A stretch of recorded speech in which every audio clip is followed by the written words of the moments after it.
Everyone, welcome back to Khushi's cafe. Hope you all are doing well. और काफी ज्यादा मुझे इस तरीके के कमेंट्स आ रहे थे कि किस तरीके से कंटिन्यूटी को मेंटेन करें। कुछ लोग जैसे कि कुछ दिन तक पढ़ते हैं, उसके बाद में बिल्कुल ही छोड़ देते हैं और पढ़ाई में से मन उठ जाता है, क्योंकि होता ही है घर के काम और बाकी सारी रिस्पॉन्सिबिलिटीज में हम लोग इतने ज्यादा उलझ जाते हैं कि हम कहीं ना कहीं पढ़ाई को फिर अवॉइड करने लगते हैं और फिर धीरे धीरे करके भूल जाते हैं कि हमें भी कुछ करना है। तो आज मैं उसी के बारे में थोड़ा बहुत डिस्कस करूंगी। बहुत ही छोटी सी वीडियो होने वाली है और थोड़ा बहुत मैं प्रीलिम्स के ऊपर डिस्कस करूंगी, क्योंकि कुछ लोगों ने मुझे बोला है कि जो सिलेबस है उसके बारे में डिस्कस कीजिए। तो आज मैं प्रीलिम्स डिस्कस कर लूंगी और नेक्स्ट वीडियो में शायद मेंस को पूरी तरह से डिस्कस करूंगी। और इसके साथ साथ मैं इस वीडियो में आप लोगों को बताने वाली हूँ कि मेरा ऑप्शनल सब्जेक्ट क्या है।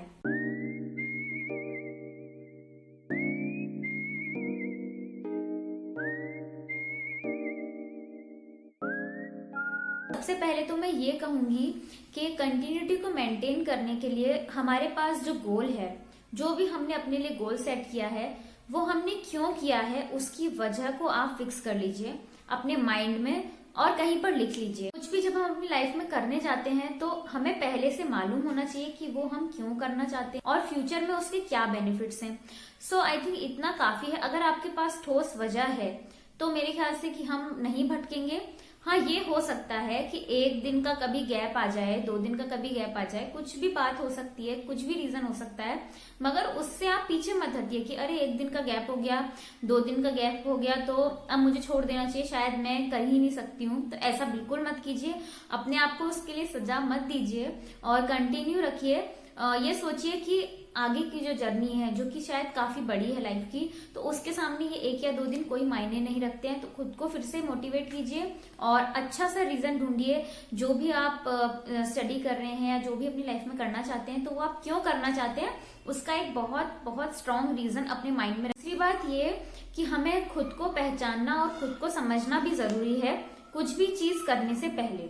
तो वो मैं इसलिए कह रही हूँ क्योंकि हम करना कुछ चाहते हैं मगर अपने प्रेजेंट लाइफ में कुछ कर रहे हैं और फ्यूचर में अपने आप को कुछ देखना चाहते हैं। जब हम दूसरे को देख के साफ साफ बता देते हैं कि ये ऐसा करेगा तो ही अपना गोल अचीव कर पाएगा, अदरवाइज नहीं कर पाएगा, तो वही चीज हमें अपने ऊपर भी फॉलो करनी है। अगर हम जैसे कि मेरे साथ में मेनली जितने भी मुझे लगता है सब्सक्राइबर है, मोस्ट ऑफ द लोग ऐसे हैं जो कि कहीं ना कहीं प्रिपरेशन कर रहे हैं और आते हैं मुझे देख के कहीं ना कहीं थोड़ा बहुत मोटिवेट होते हैं। तो उन लोगों से मैं यही कहना चाहूंगी कि अगर आप कल अपनी लाइफ में कुछ अचीव करना चाहते हैं तो पहले अपने आज को देखिए कि आपका आज कैसा बीता। उस कल के गोल को अचीव करने के लिए आपने आज क्या क्या किया। तो जैसे कि रात में सोने से पहले एक बार माइंड में अपने एनालाइज कीजिए कि आज मैंने क्या क्या किया। अगर आपको लगता है कि आपने ऐसा कुछ भी नहीं किया, जैसे कि स्टडीज आपने बिल्कुल भी नहीं की, तो वहीं पे खुद को बोलिए कि अगर मैं प्रेजेंट में कुछ करूंगी नहीं तो फ्यूचर में गोल अचीव कर ही नहीं पाऊंगी। उस हिसाब से अपना कल के लिए दोबारा से प्लान बनाइए और अपने आने वाले कल को और बेहतर बेहतर करते चलिए। तो आई थिंक इतना मोटिवेशन काफी होगा कंटिन्यूटी मेंटेन रखने के लिए। अब मैं आ जाती हूँ प्रीलिम्स के पैटर्न पे। तो जो यूपीएससी है, एक्चुअली होता क्या है कि जो लोग ऑलरेडी प्रिपरेशन कर रहे हैं वो सब इस बारे में अच्छे से जानते होंगे, मगर जब हम एकदम नोवाइस होते हैं, जैसे कि मैं कुछ महीने पहले तक थी, तो मुझे ऐसा लगता था कि कोई थोड़ा सा गाइड कर दे प्रीलिम्स के लिए या मेंस के लिए। तो अभी भी मैं कोई बहुत ज्यादा वो नहीं हो गई हूँ कि मैं आप लोगों को बुक्स वगैरह बता सकूं, लेकिन मैं आपको सिलेबस से थोड़ा वाकिफ कराती हूँ और ये एग्जैक्टली वही सिलेबस है जो कि आपको यूपीएससी की साइट में मिल जाएगा। तो आप जाइए और सर्च कीजिए यूपीएससी सिलेबस और यूपीएससी की जो वेबसाइट है उसी पर जाके सिलेबस को डाउनलोड कर लीजिए या फिर नोट डाउन करके रख लीजिए, जैसे कि मैंने नोट डाउन करके रखा हुआ है। तो बात कर लेते हैं प्रीलिम की, जिसमें कि 2 पेपर होते हैं, पेपर 1 और पेपर 2।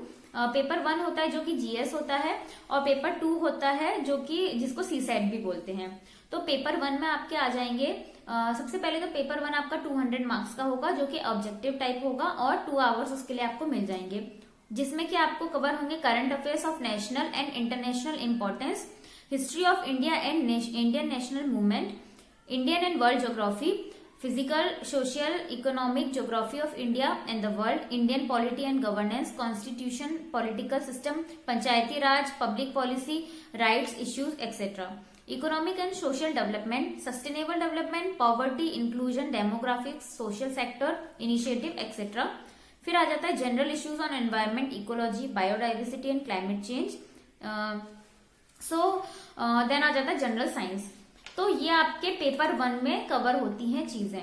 उसके बाद पेपर 2 है, वो भी 200 मार्क्स का रहेगा और 2 आवर्स का रहेगा, जिसमें कि आपका कवर हो जाएगा comprehension, interpersonal including communication skills, then logical reasoning, decision making, problem solving, general and mental ability, basic numeracy जो कि क्लास 10 तक के लेवल की रहेगी।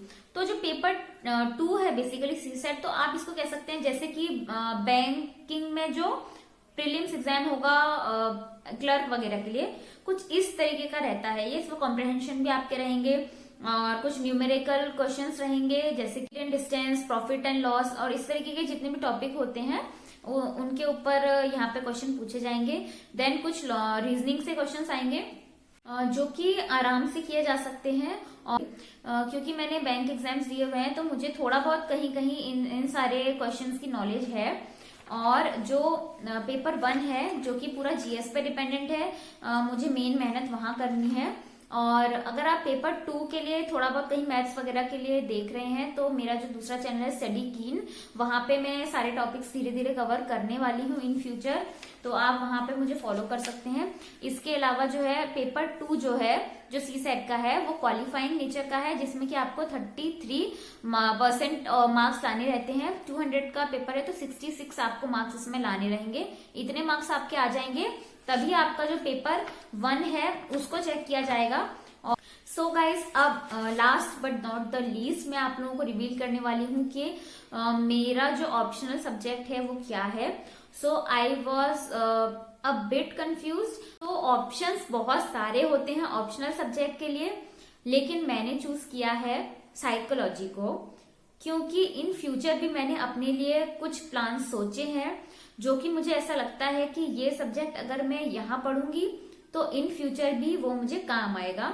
और भी जो कुछ मैंने करने का सोचा है लाइफ में आगे, वो मैं इस सब्जेक्ट को पढ़ के कर पाऊंगी।